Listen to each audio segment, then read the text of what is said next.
నేను ఆగను భర్త వదిలేశాడు. ప్రభువా, నా భర్తను మార్చు, నా పిల్లలు మార్చు ప్రభువా, నా కుటుంబాన్ని రక్షణ పొందాలి ప్రభువా. ప్రార్థన ఏంటి పనిచేస్తుంది? కొంతకాలానికి భర్త మారాడు, కొంతకాలం పిల్లలు నమ్ముకున్నారు దేవుని. చూసారా? కారణం చెప్పండి. ఆమె దెబ్బలు తిన్నా, అవమానం పొందినా, దూషించినా, దేశించినా దేవుని కొరకు జీవించింది. మనుషులు భయపడలేదు, కులానికి భయపడలేదు, ఎవరు భయపడలేదు. మనమైతే అమ్మ వద్దండి వాళ్ళు ఎంత చేస్తారేమో వాళ్ళు సిగ్గుపడతారు. కొందరు సిగ్గు కొందరికి బయట రావాలంటే. ఎందుకు భయపడతావు నీవు?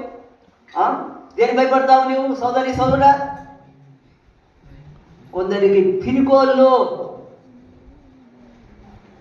ఎవరేమనుకుంటే భయమో, నరకం పోతే భయం లేదు కానీ